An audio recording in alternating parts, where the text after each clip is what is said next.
Hi, good evening. Welcome to our live record of edition 105 of the On the Ball podcast, which is quite an achievement, really. Welcome. We are still going strong. This is the penultimate podcast of the season. We're going to do one more after the Tottenham game next weekend. Then, as the season finishes, so will we. We will be taking a summer break. There's no need for us to sit here trying to produce podcasts during the close season. We'll be back when the action returns. So make the most of this. Make the most of the forthcoming podcast, of course, next weekend. And then we can all enjoy our summer break, at least from this podcast. I'm sure there'll be other podcasts who'll still be podding during the summer. So good on them. I'm just going to share this on the old Facebook. As you know, we've got a cracking pod lineup for you tonight. I'm not going to pronounce that. We were just having a discussion about how to pronounce the title of today's pod. relegaFUN.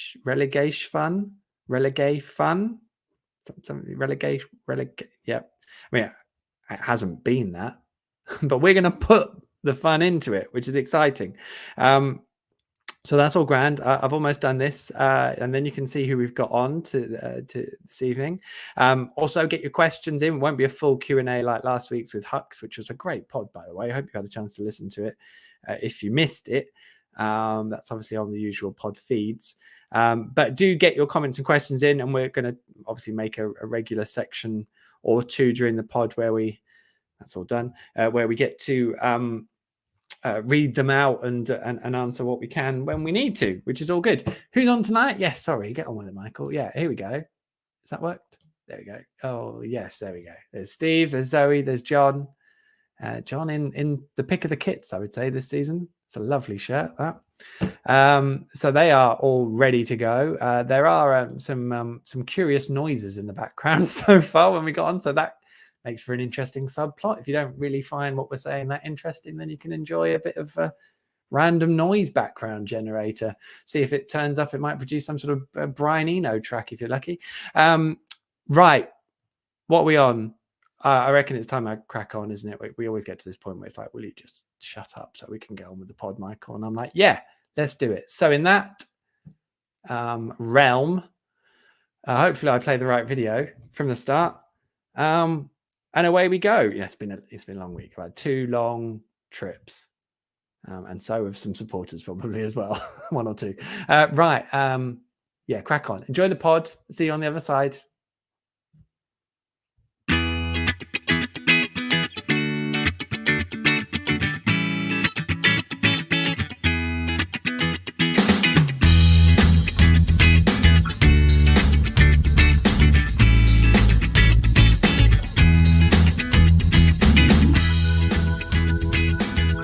Hello, everyone, and welcome to edition 105 of On the Ball, the Norwich City podcast that is still waiting for the player of the season voting to open.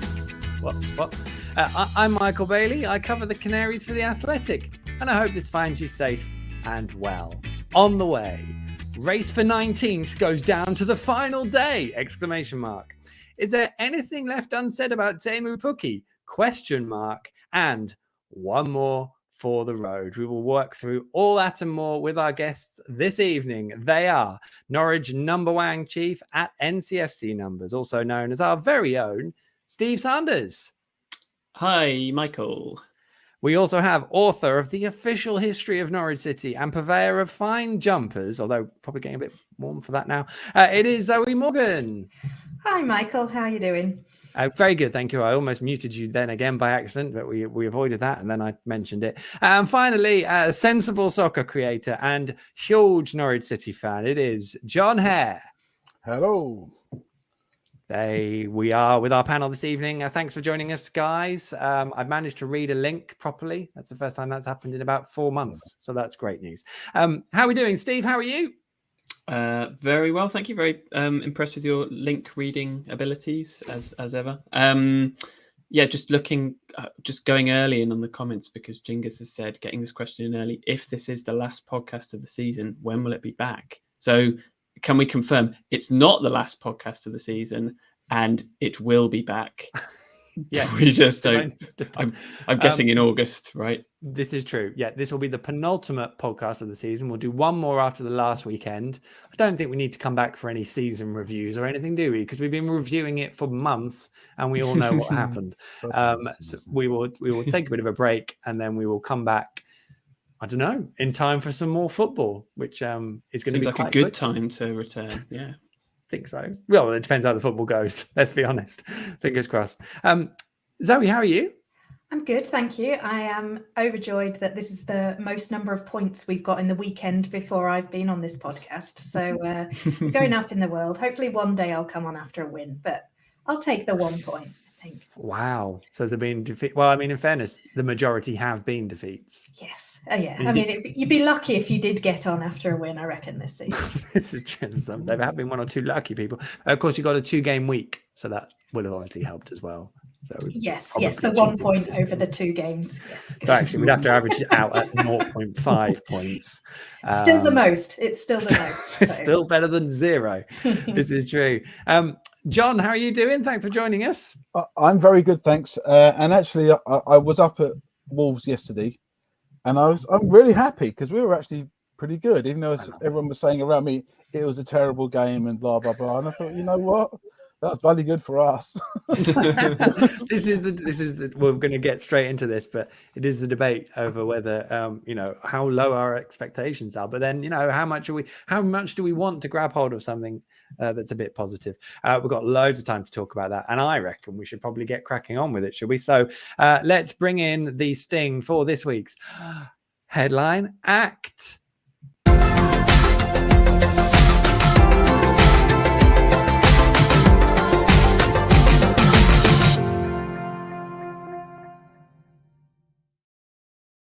Yes, we've got no more away trips to make this season, people. That is specifically directed to those still going to them.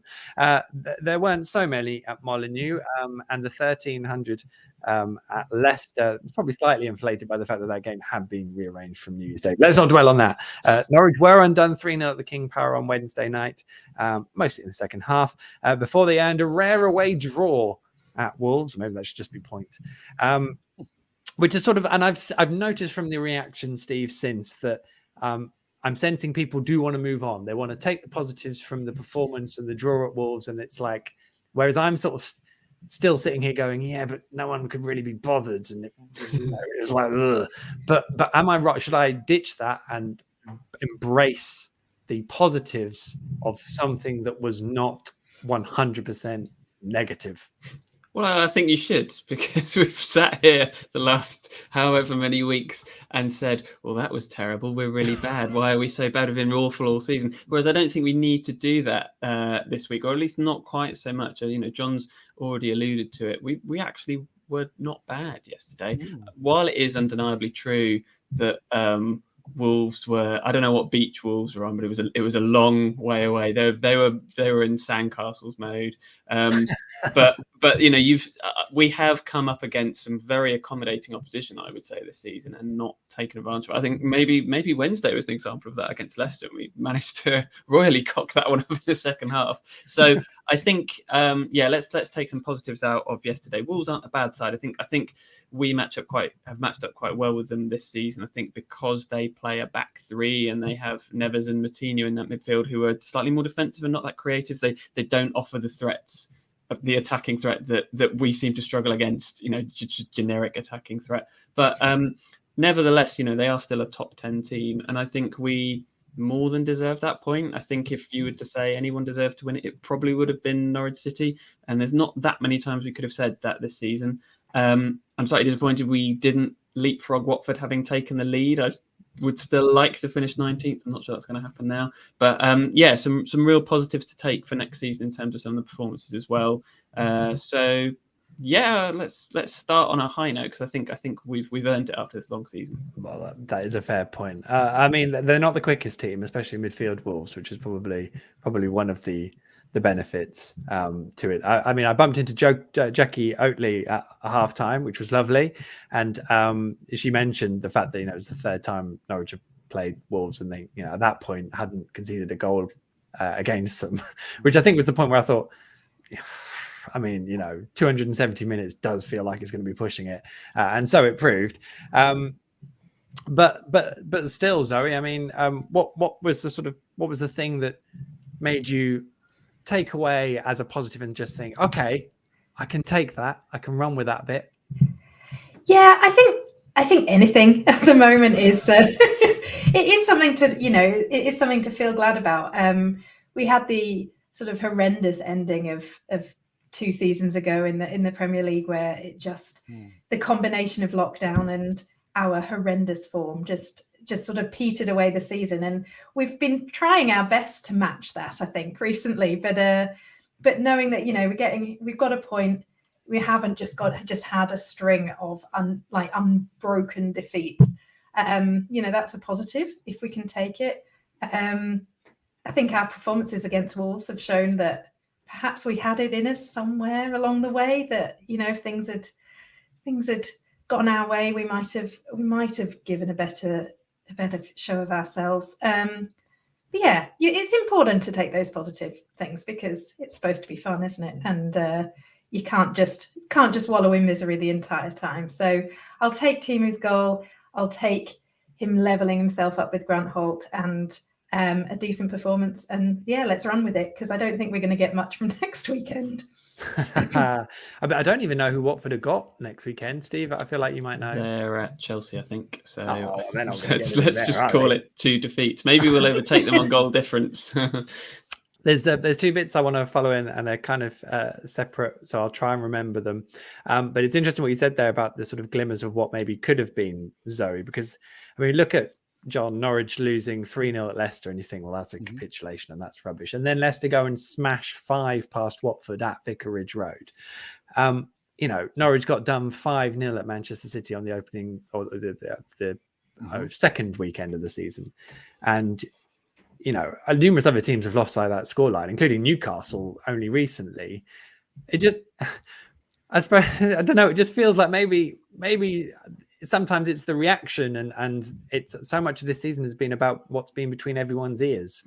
And I think that's the players, that's maybe the people inside the club, it's maybe the supporters with the baggage of previous Premier League seasons. And I suppose I'm not really sure how we ever shake that off. To be honest, because even if we come back, it's still going to be there. I think this season has been a combination of things. We've been pretty poor a lot of the time.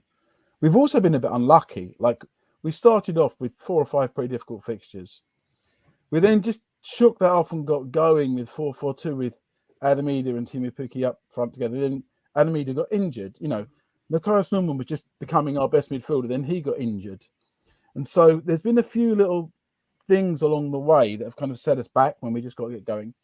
And what struck me at Wolves on Sunday was I was looking at the lineup, and I was basically with Wolves commercial people chatting about some other stuff. So I was with Wolves people, and from the director's box view kind of thing.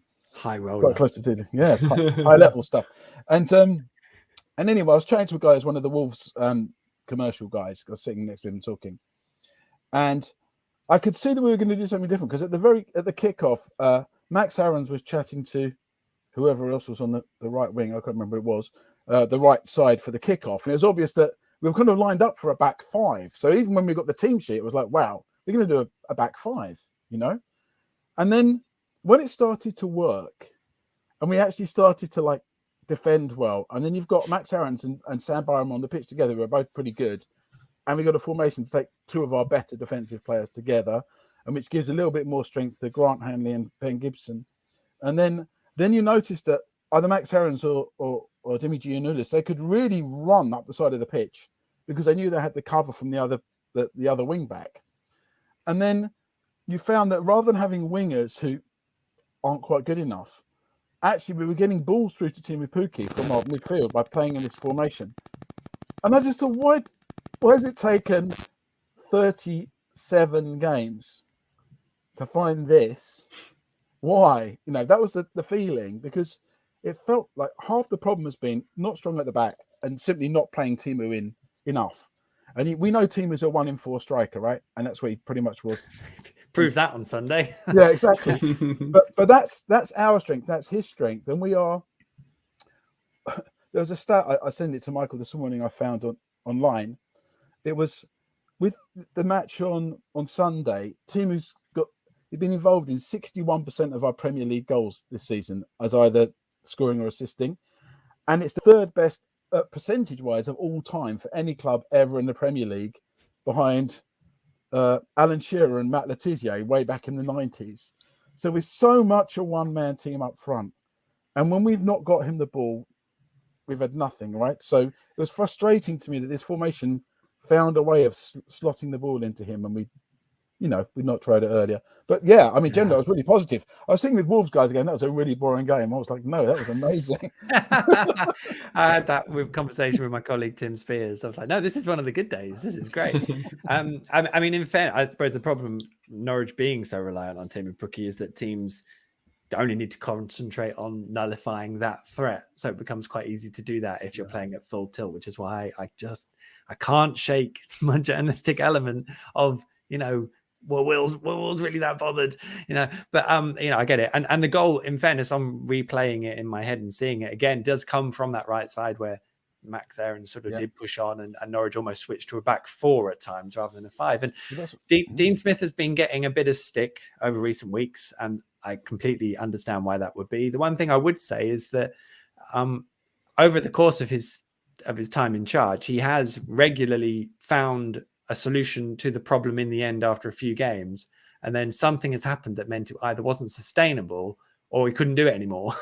And that it certainly happened with the 4-2-4 at one point, which sort of brought everyone to life, and it's happened once or twice as well. And either that's because the players haven't been good enough or something else has got in the way, all manner of things. I do want to have a conversation about what other beach modes we should have off the back of Sandcastle mode, but maybe we shouldn't move on to that quite yet.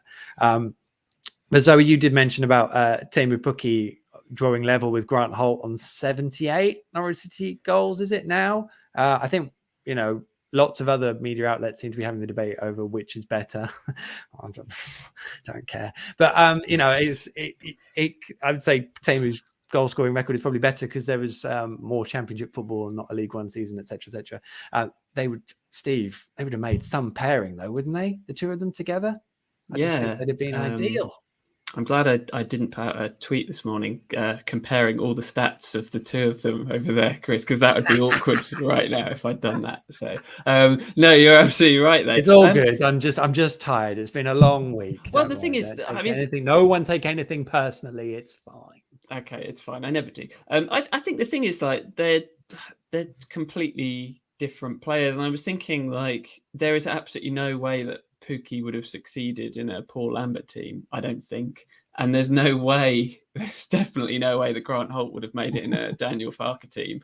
But I suppose maybe, it seems like Pukki is still the key man under Smith, where Holt maybe slightly tailed off under Chris Hughton. So I don't know if there's some differences to be made there. I don't know. That you're right. The comparison is pretty pointless, really. But I do sort of feel like we're so reliant on Pukki in exactly the way that Jon has said, that he probably just edges it insofar as, like, just the absolute necessity, and the fact that we kind of base our entire game around him as well, in a way. We certainly have done this season. Well, maybe not enough.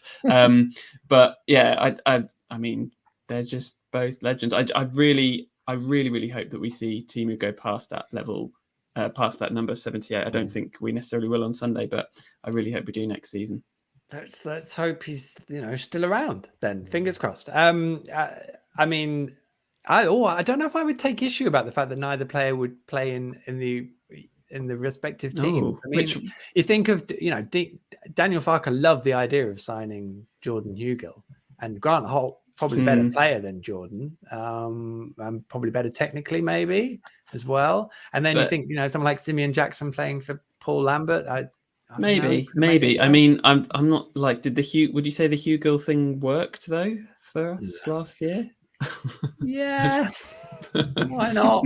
What was it? 2 goals, 3 goals? Hey, important goals. That was all they mattered.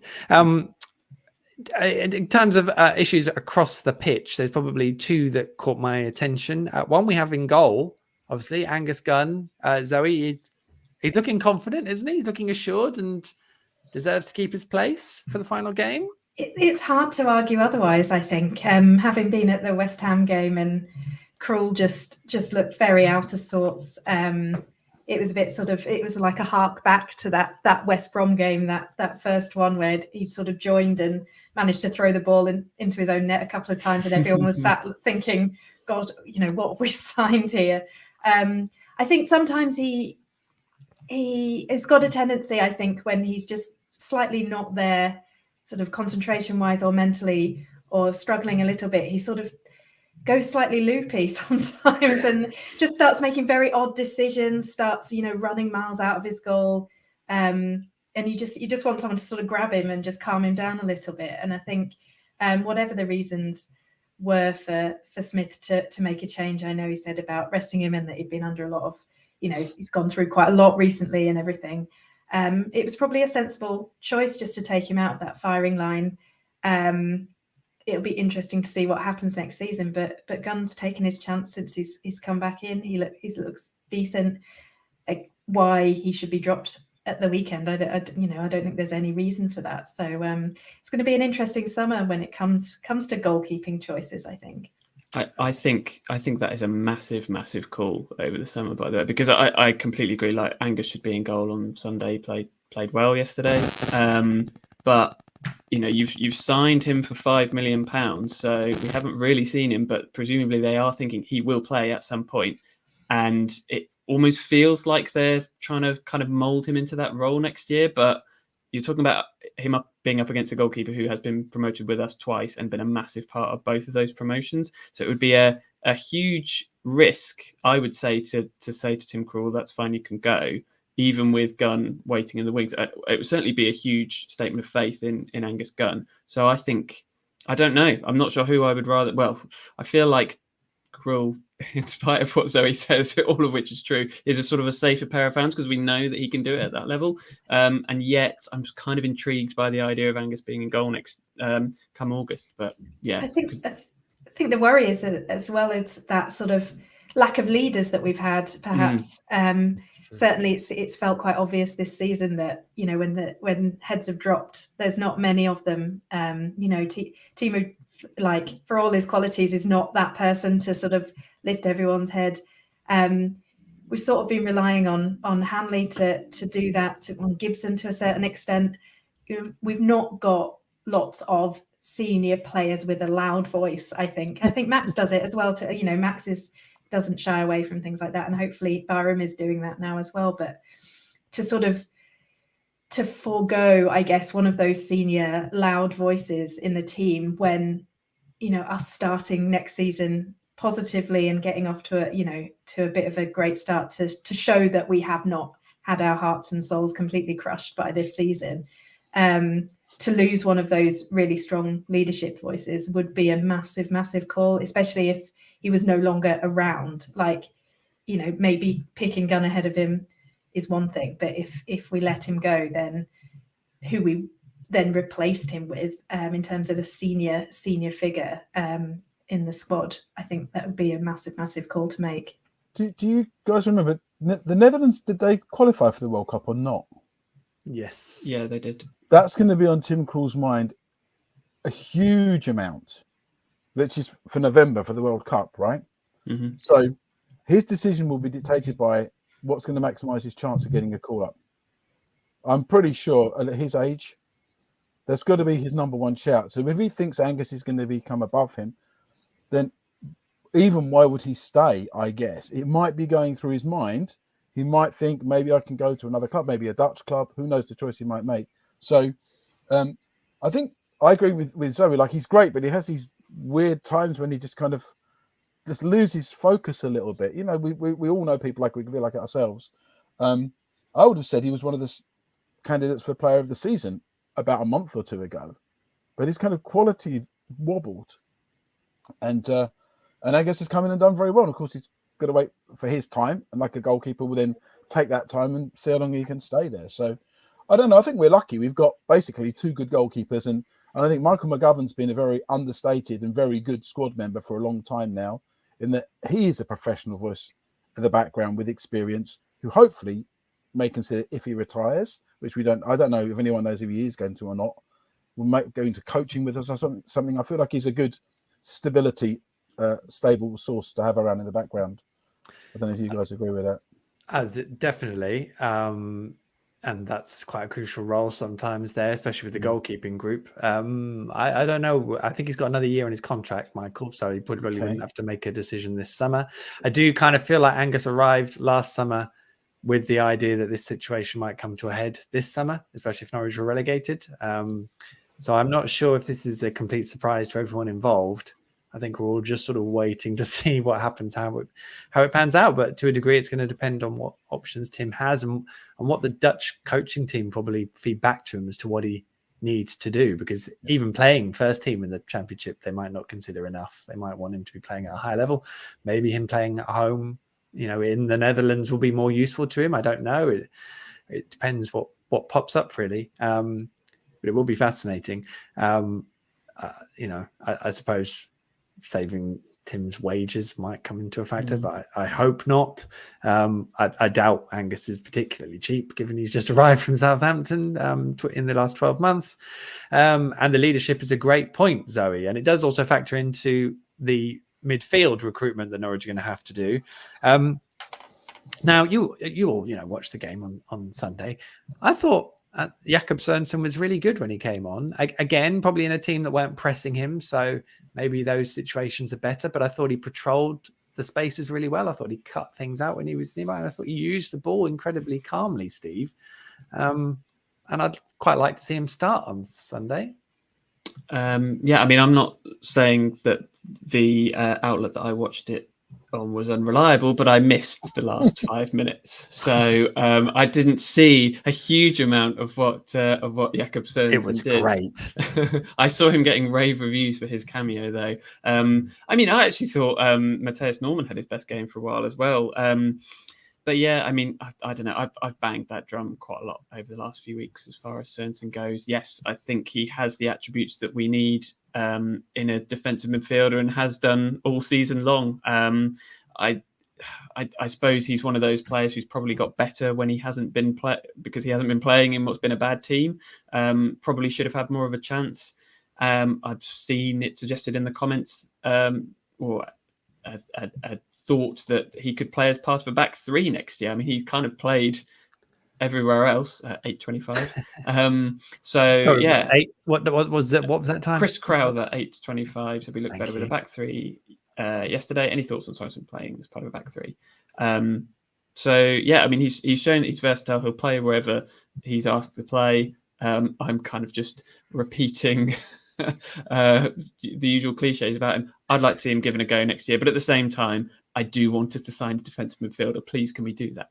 Yes, I think that would still be very, very well. And I believe that is on their list, most definitely.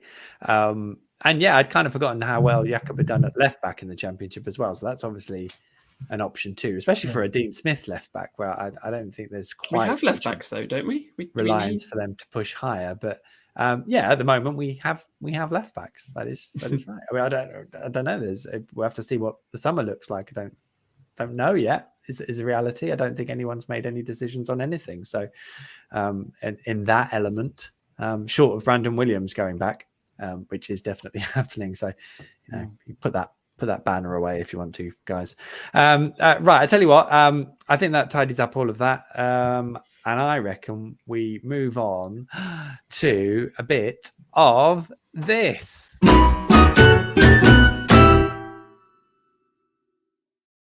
Yes, it's Pick That One Out, where the podders each get a short window to bring up an issue they are struggling to let go. If they lose themselves for more than 30 seconds, the buzzer sounds.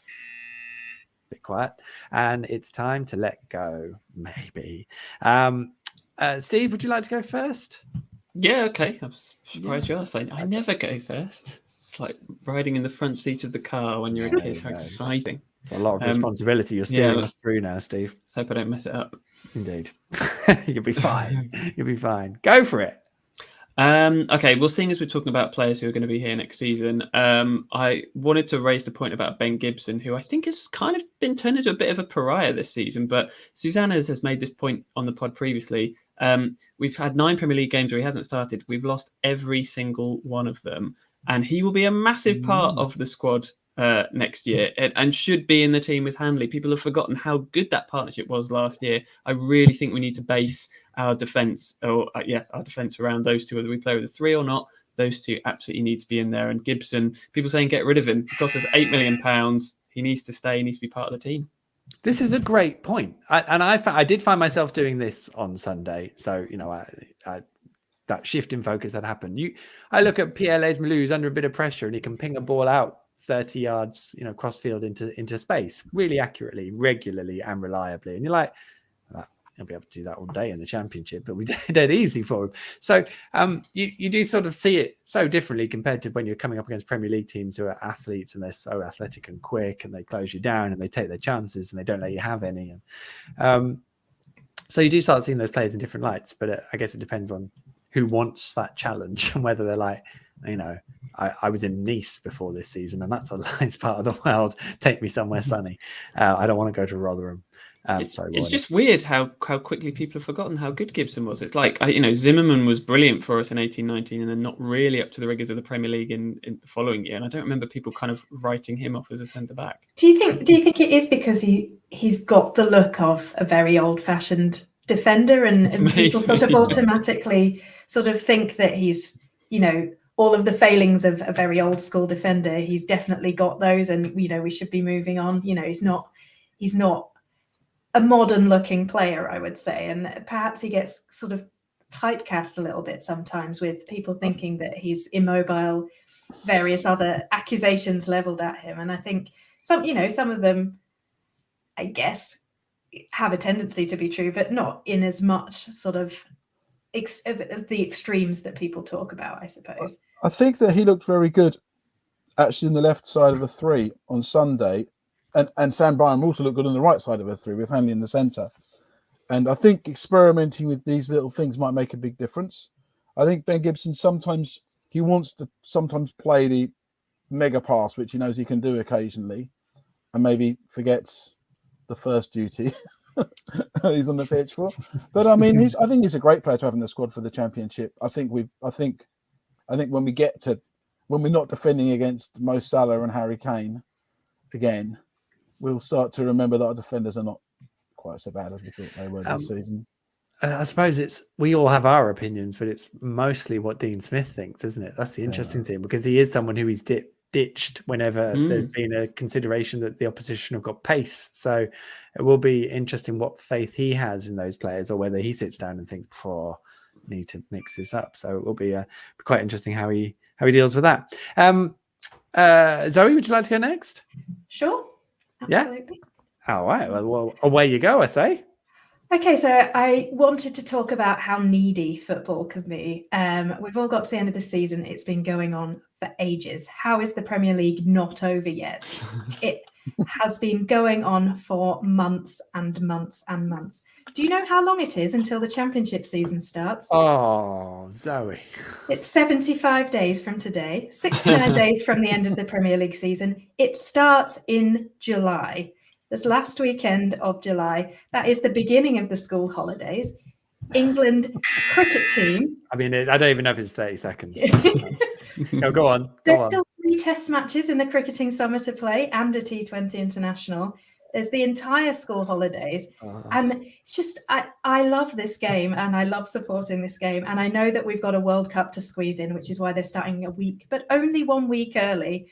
And you just let us live for a few months. Let's start again in September and we'll all fall in love with you again when the nights are getting darker and we've got little less to think about. But starting football again in July is too much to think about right now. I mean, the good news is we've had loads of breaks in between the seasons over the last few years. So it doesn't all feel like, we've just had football constantly, 3 years. So needy. Yeah, I mean, there are quite a lot of serious issues there, I think, because Norwich have got a curtailed preparation time up compared to the rest of the Championship. They're going to have players away on international duty. Yeah, it's all going to come around very fast. So, I mean, is that even enough time to get over this year? That's why we need to get over it now. I know we need to get over it now. Yeah. I mean, also like Someone's trying to join in from the other world. Sorry, carry on. This is definitely me because I can't hear it. But I was just going to say, like, football on a Thursday seems to become a thing as well now. Although Thursday is not a day when football should be played. Like, just give us one day off. You know, are we starting to sound old and jaded? I don't know, but you know. But I mean, Thursday's forever known for Norwich beating Ipswich 5-1 at Portman Road, you see, on Monday, Thursday. So probably Thursday night football should have stopped then. But yeah, sorry, John. Just I manage an 11-a-side team where I play also an 11-a-side team where I live in Cambridge. And I'm so happy the season's ended. Like every Sunday you're worried about making sure you got players, and it builds up all week, you know, making sure the balls are pumped up, making sure you've got a pitch. We've got a referee who seems to be out on the piss every Saturday night and doesn't always turn up on Sunday. Oh, so just like the no. Okay. It's brilliant to have a break from it. Actually, yeah, it's nice. That sounds lovely. It's my wedding anniversary, the first week of the season. So I don't think I'll be at the first game next season because it's so early, too early. Anyway, that's about making it about myself. So let's stop that. Right, John, your turn. 30 seconds of something I can't let go of. Yes, but it can be a positive. Doesn't have to be negative. I'm going to say something which has started from the beginning of the season, and letting go of Emi Buendia and how much it's hurt our team, and also letting go of Skip and Tetty as well. And they're not replacing any of them at the start of the season, which has cost us our season. We managed to sign 3 or 4 midfielders, none of them like any of the 3 players I just mentioned, and then wondered why there's holes in the team. And watching Emi play the other day on the television, I think he was playing against Liverpool when he had it. He played some really good balls. And thinking about all the goals Timu would have scored had Emi still been on the pitch with him, or someone like him. And I think that is why we failed. Michael, you actually audibly let out a whimper when John mentioned Emi Buendia's name there. I don't know if anybody picks up on that. You know, I'm not over it. But yeah, 33 million quid. Anyways, that was good. That was well spent. Well done, John. Yeah. Maybe that will be the last time we mention Emi Buendia. Maybe. Wouldn't bet on it. It's time for new heroes, Michael. When we're mid-table at Christmas, it'll be like, remember last time we were in the Championship and Emi Buendia was running rife. I don't think we've ever replaced Emi Buendia. 4 goals in 10 Championship games. All that to look forward to. That's why we need a good, healthy break, as Zoe said. Right, things we are also not going to talk about. Billy Gilmore, Norwich were on the counter. Billy Gilmore put in a foul off the ball that got blown up. Miles off the ball. It was like.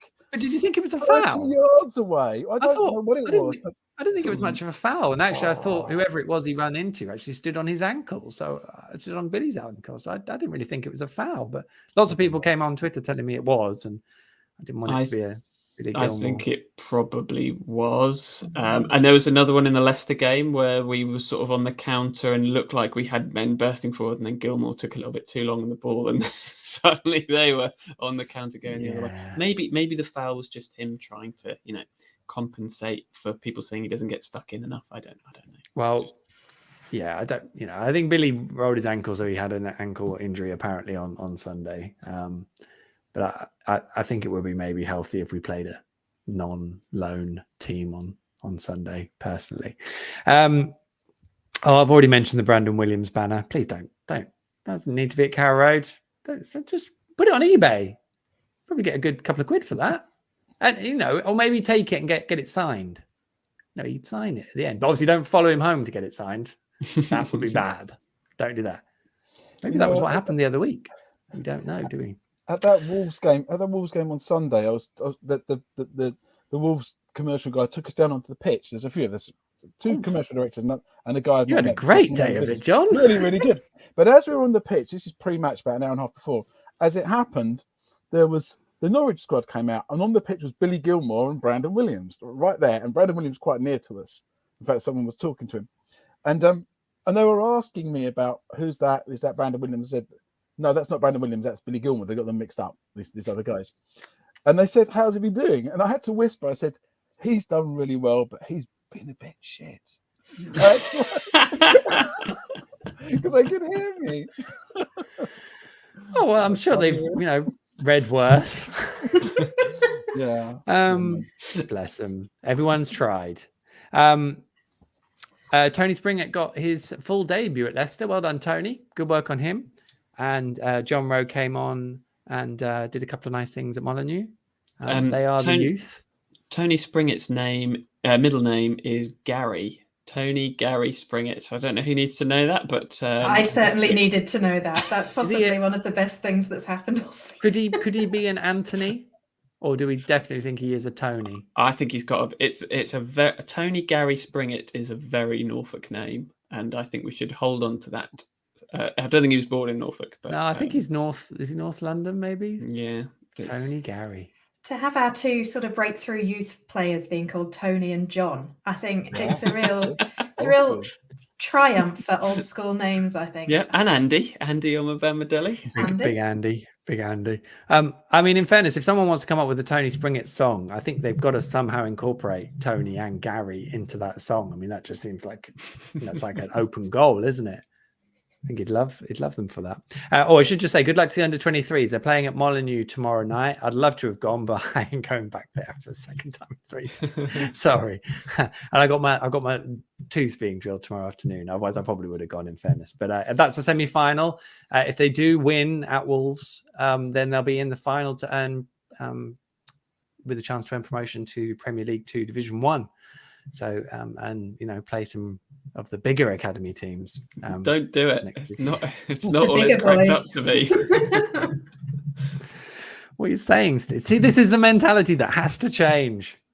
Yes. And is that it? I think that's probably it, isn't it? I was going to flag up my pieces. Sorry, you're going to point me. Shameless plug. If you want to read a bit on Sam Byron playing at centre back, because it was fun watching that and assessing his performance, especially against West Ham. And also the bit from Molineux on people showing pride. Did they? Didn't they? Don't know. I've written some stuff on that. So that's on The Athletic if you wish to read those, along with other stuff, obviously, and more stuff on the way. Any other questions worth? Sorry, Steve.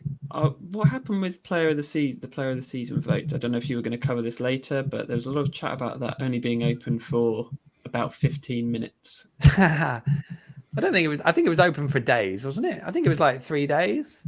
3 days, okay, but that's not very long. That's not as long as they normally have it open, is it? Do you think they were just trying to? I don't know. I think they were. Avoid a protest vote. I think they were wary of a Carlo Nash and just getting stick on Twitter.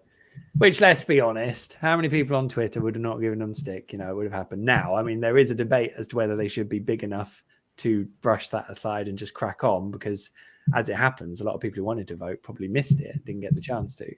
But, it's a vote, isn't it? Votes can be manipulated. I'm sure in the end we'll have the right result. What are you suggesting here, Mike? I'm not suggesting anything.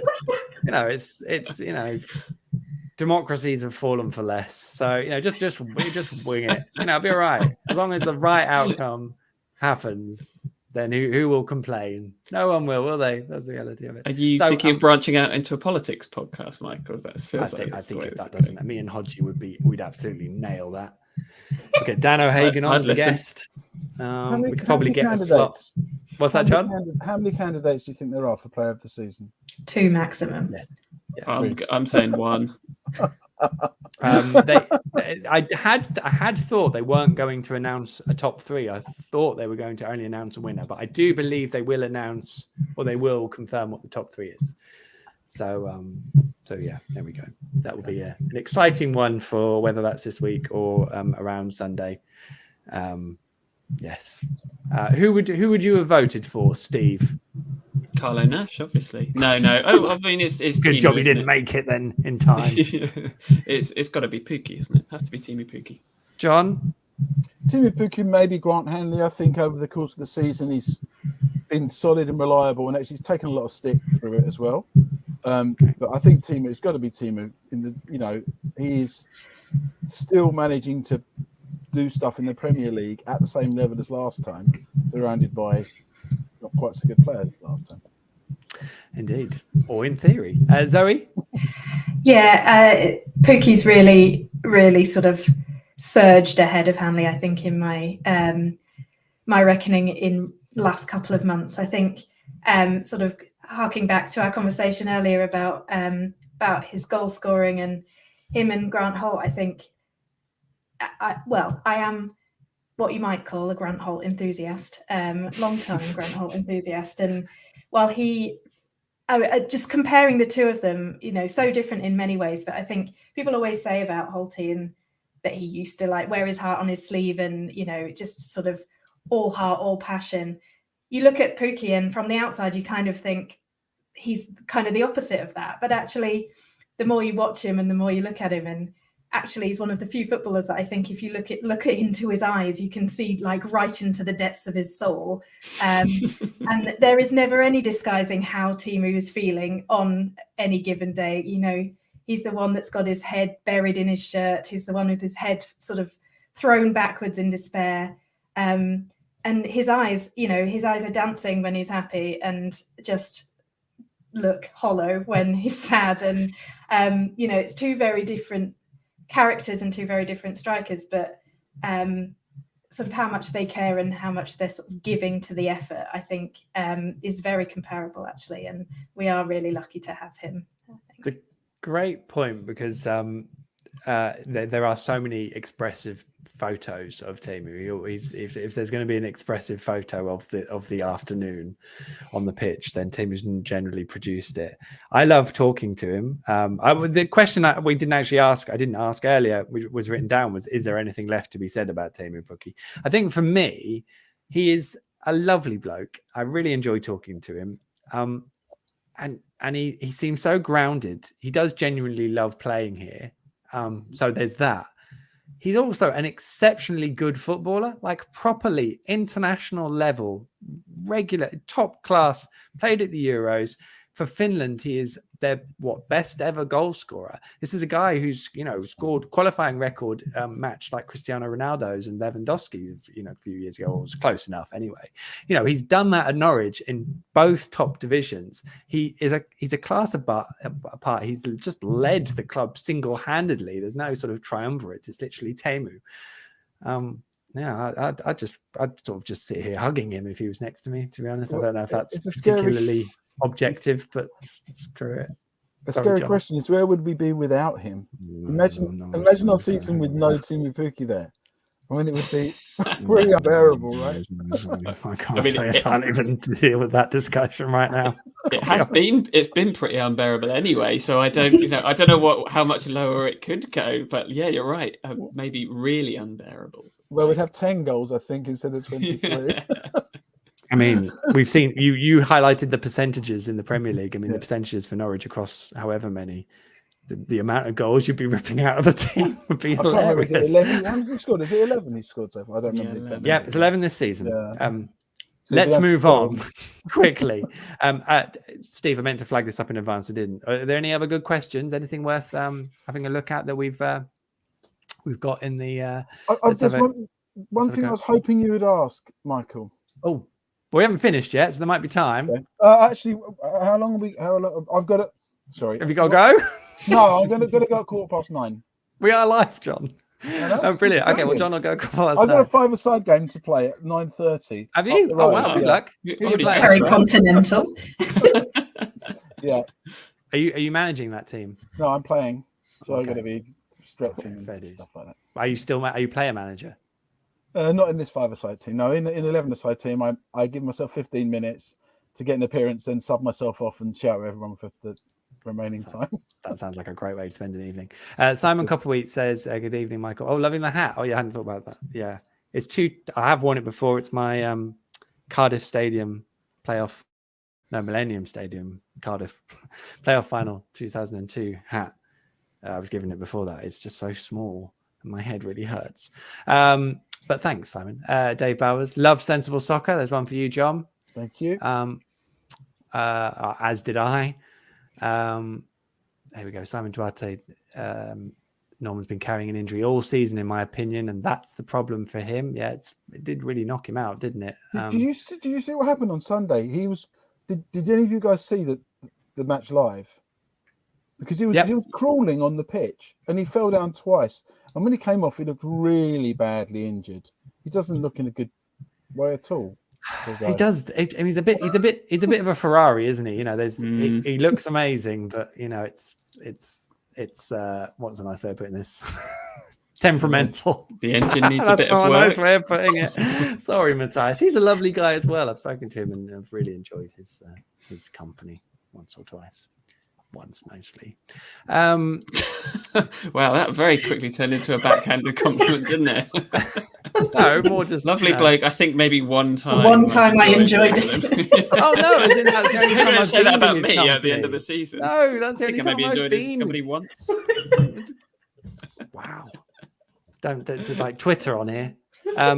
Maple, Gibson's really been getting the Kenny treatment lately, which is Maple. I mean, hopefully Kenny's enjoying a really nice break, which is good for him. Unless is the Kenny treatment some sort of like massage, or are we talking about him getting abused by our fans unfairly?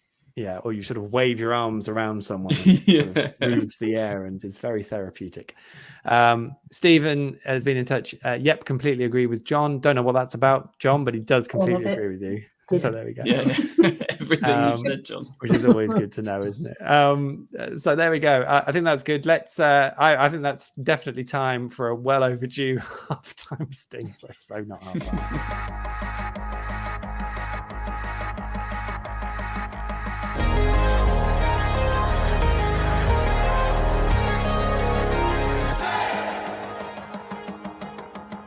Not allowed to be half-time because John's got a 5-a-side game to play, and I don't want to keep him waiting. So we will move on to this is almost fantasy football. I'll bring John. I'll bring John Watson in a moment. Obviously not in real life, just a bit we've recorded of him. It is time to look ahead to what the picture looks like for Norwich City over the coming 7 days. I mean, essentially, it's a match preview. It's the end of the season. It's on the horizon. It's Tottenham Hotspur at home. Are we paying much attention, and do we care much about what's going on in the rest of the Premier League? Anyone? I mean, obviously, I guess we care who goes down with us, right? That's relevant. Oh, it's a good Correct. Good debate at the moment. Who is going to join us? I think probably Leeds, on the basis that they probably need to get something from their final game, which is away at Brentford, I think, and I don't think they will. And if they don't, they need Burnley to lose both of their games, so which I think probably won't happen. I think we'd be better off with Burnley going down. I think I've already said that, but I'll take Leeds. It's fun, isn't it?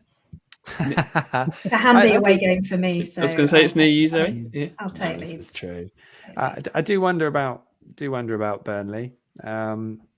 Because they are the ones in the bottom three at the moment. So Arsenal is 0-0 at half-time, by the way. I haven't really paid attention to that, but it's going to go down to the final game anyway. As you know, we kind of hoped Tottenham wouldn't have anything to play for. They do. I mean, I was speaking to Tim Spears, who I think Wolves are at Anfield on Sunday, and he was sort of going, I wonder if they'll need goal difference, because that could be quite lively, as Bristol Rovers have proven already this season. So it's nothing to be sniffed at. I mean, do we fear a Tottenham? I think they're already well ahead on goal difference. So we should be. I think it's a huge relief that we've got nothing riding on this last game of the season. If I'm honest, I've been thinking, imagine if you are Burnley or Leeds or Everton fans right now. You know, at least we've got that bit over and done with. Like us and Watford. Like I did have a bet with a Watford supporting friend of mine that we'd finish above them in the league, and that's still potentially on. And we buy each other something to eat if we win or lose, and that's it for me. But I mean, I couldn't bear this. Like, you know, you're 3 points behind and you're 3 goal difference behind, but you're somehow still clinging onto the vain hope on the last day. At least we're past that bit now. Eh? We would have to win to finish above Watford because our goal difference is so bad. Exactly. And I think if I'm right.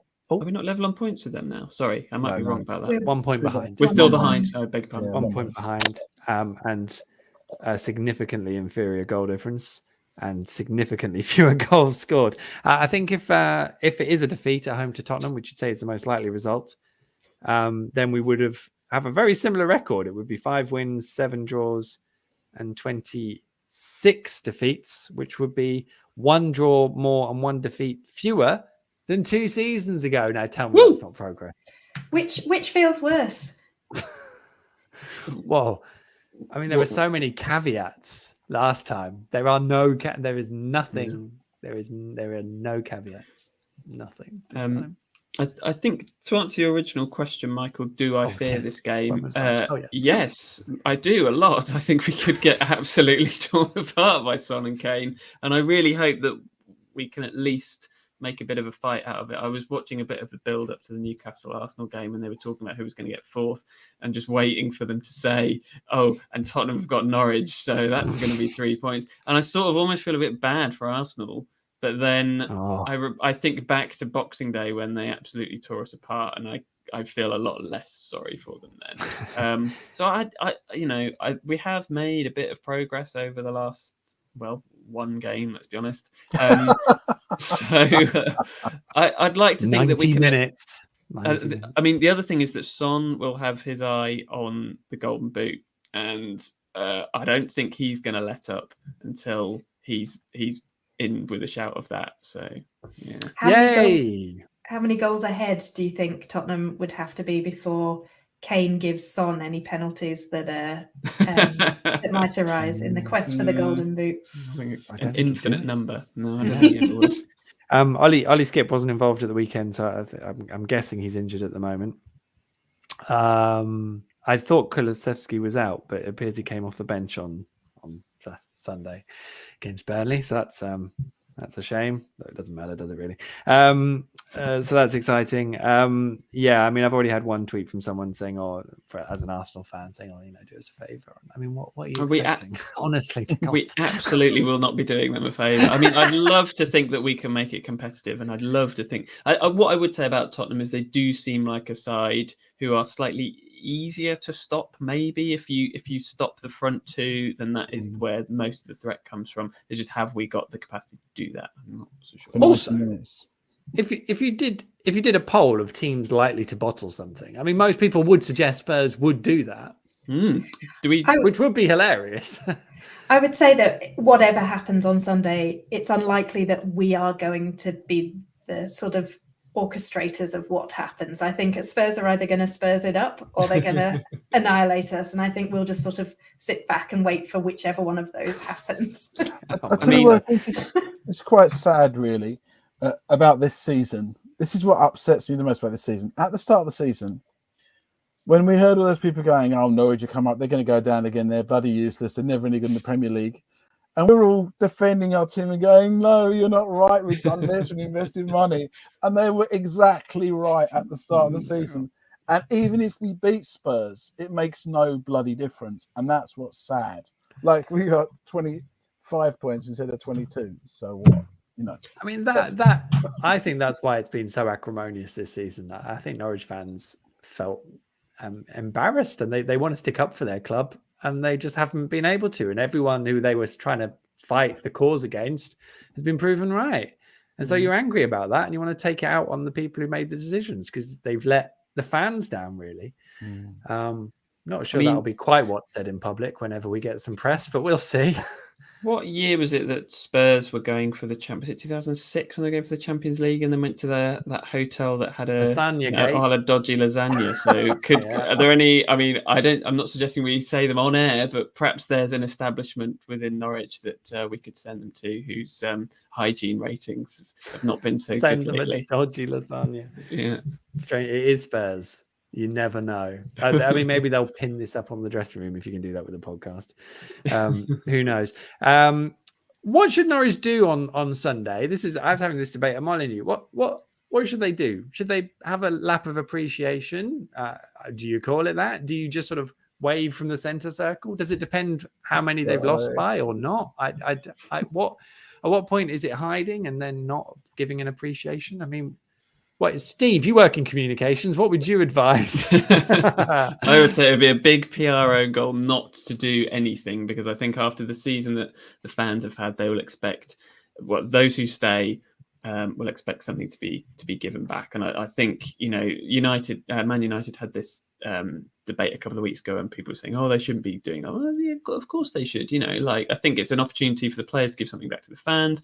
For the fans, if they want to applaud the players, however kind of meaningless the gesture is, I still think it's worth doing. And also, I quite like the dynamics that you see when the players come out. Do you remember, I still remember after our relegation was confirmed, literally the day it was confirmed on that game at home to Watford, that Yusuf Malumbu was jumping on Diamersi and Bakani's back, and they would just look like they're having an amazing laugh. And I was thinking, there's two players who probably aren't going to see the upshot of this relegation next season. So if nothing else, let's look out for that sort of thing. Yeah, I mean, I think probably a reason why they won't do it, but yeah, carry on.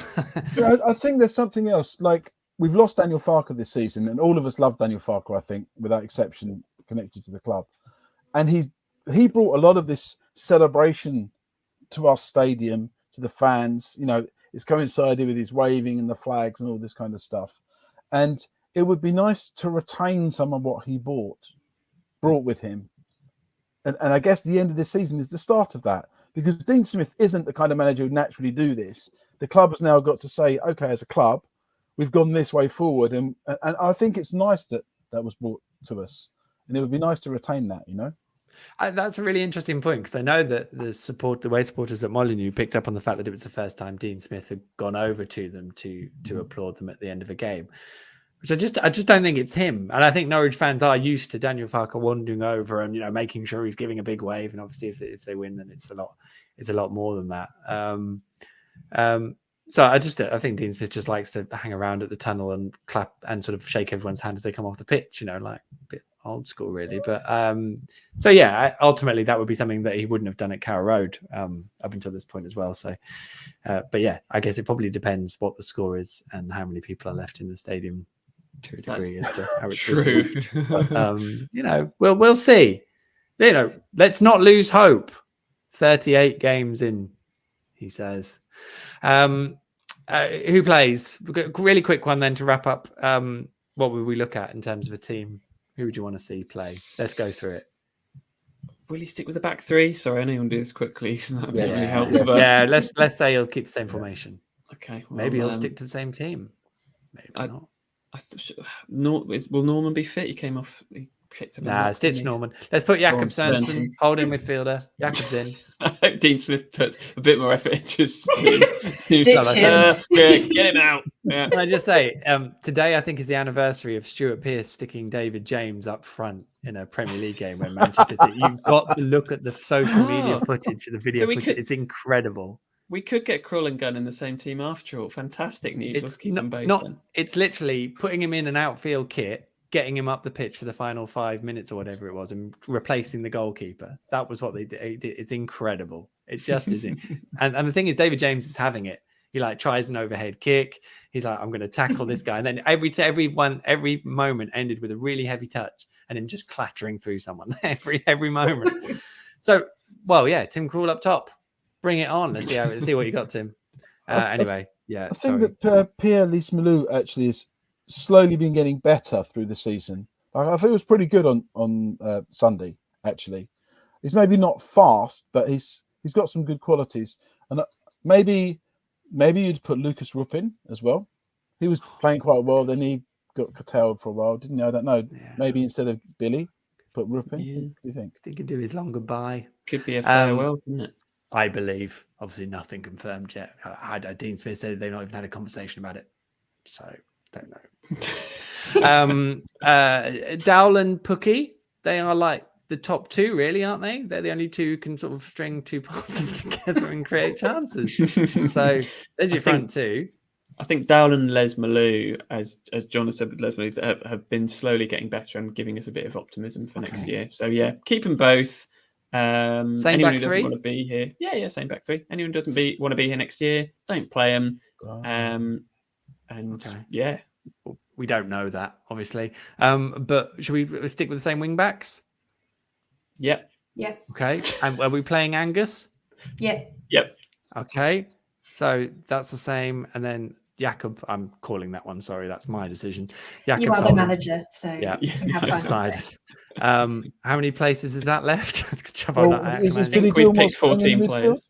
Is Yeah, Billy okay. So staying we've in got midfield? we've got Pierre, and then we've got one midfield space. So who are you giving it to, John?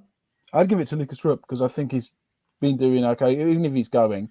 I think we've underutilized him actually for too long, to be fair. Yeah, He's not give it been rep. fit as well, has he? That's the problem. Availability is the best. What is it? Yeah. I can't remember. Yeah. Quality. The best quality is availability or something like that. I don't know. It's a really important saying that I've forgotten. So no loanees in our team then. No. That's a good thing. We agreed with that. There you go. Well, Dean, if you're watching, you're welcome. I think we're sorted then. I reckon Norwich will probably win 5-4. The 4 might happen. I don't know about the 5-4. Was that 5 for Kane and 4 for Son? Stop it. We need to end on the same theme we began. Nalabala TV sounds like a great channel. Lucas Rupp Appreciation Society. Worth reading my interview with Lucas Rupp, by the way. That's on The Athletic. Lovely guy, Lucas. At least once a season. At least once, yeah. Anything else to flag up? Maple, I just want Spring It or Row or Tony Garrett, TG Spring It. TG, you're going to have to come up with a nickname. Jerry, or Row to score a Premier League goal. Yeah, that'd be good. And that's probably it, isn't it? Jonathan Rose, I've just looked middle names. It's Jonathan David Henry Rowe. So kind of keeping the theme going there, I think. Yeah, that's good. All right. Well, in the air of transparency, Well, my middle name isn't beginning with a D. Otherwise, his initials would be ADHD. So no, ADHD. JDHD. I mean, that's a good nickname. In the interest of transparency, my middle name is John. That's obviously very exciting. Steve, your middle name? I mean, this is going to need some explaining, but my middle name is Dodd, D-O-D-D, which is my mum's surname. So that's my mum's maiden name. Not after Ken Dodd. That was what I was hoping it was going to be. Yeah, that's my other middle name is Diddy Man. So amazing. So, AKA SDS, love it. John, your middle name? I have Albert James after my grandfather's. Oh, I see. Lovely. No Diddy Man in my name. I'm going to be kind because obviously they're tribute as well. Zoe? Victoria Francis. Oh, see, high class. Quite classy, I would say. I think we've done across the board. We've actually ticked every box there. So that was grand. And then finally, what other modes would there be on the beach? So we had sandcastle mode. Can you each think of another mode? I would say paddling mode. That's a good mode. Lilo mode. That's a great shout. Skimming mode. Get the old skimmers out. Trying to skim them on the. Yep. Yeah. Nudist mode, because that's like a specific type of beach, isn't it? Being stung by a jellyfish and having to wee on it mode. Oh yeah, wolves are definitely in that mode first half, I think. I think that's a fitting way to end the podcast as well, to be honest. On that note, Newcastle have just scored, by the way. So lucky Arsenal. You won't need us to do you a favour. I think that's it. We are done for tonight's On the Ball, the Norwich City podcast that is yet to earn enough goal bonuses to afford a break in Dubai. If you're yet to do so, make sure you subscribe via your podcast player of choice. The pod is available free for everyone on your usual player, and we are now streaming the recording of the podcast live in video form on my social media channels. So have a look for those in future if you wish to see it as well as listen to it. Ratings and reviews are always hugely appreciated wherever prompted. And if you want to get in touch with any questions or topic proposals, sling me a direct message on Twitter. The handle is at Michael J. Bailey. A big thank you to our wonderful guests this evening. John, thank you so much for joining us. Thank you. I just want to say one thing. I think there's one good thing about this season. This shirt is the best away shirt I can remember us ever having. It's sold out. It took me ages to buy this because it was sold out in the club shop. So there you go. It's the This is it's it. the, This is the black highlight. shirt with blue neon trim, and The highlight of the year for me. it is a delight. Are you going to be wearing that for your 5-side game tonight? No, we wear white. I just wore it for here for show. Thank goodness you didn't say blue. Loads of luck with the game tonight. Cheers, Thank you for thanks. joining us tonight, my man. Zoe, thank you as always. Hope you enjoyed it. Thanks for having me. An absolute pleasure, as always. Did we succeed in putting the fun in relegaFUN? I think as much fun as can be in relegaFUN, I think, was had tonight. Nailed it. Steve, always a pleasure. Thank you so much. Thank you, Mark. You can take that hat off now. Get the blood circulation back. I need into a your haircut. head. Look at this. I mean, what am I? Ooh, look at it. Oh, What the should I do listeners with it? really aren't getting the benefit of what is It an looks like- amazing mane of hair. This is why you want to be watching on the. This is why you want to be watching on the live feed. So You're hanging on to that well for a man of your age, aren't you, Michael? What are you suggesting? I've always had a high hairline, for the record, but I think it's slightly less high than Mark Noble. So Matt Hancock's haircut, which is what Mark Noble's got. I've not seen that. So there we go. There we go. What do you mean a wig? Right. Well, on that note, what a great penultimate podcast this has been. We'll be back for next week for our final bout of Canaries Capers this season in another edition of the On the Ball Norwich City podcast. It's another link that I've nailed. Yes. Until then, never mind the danger.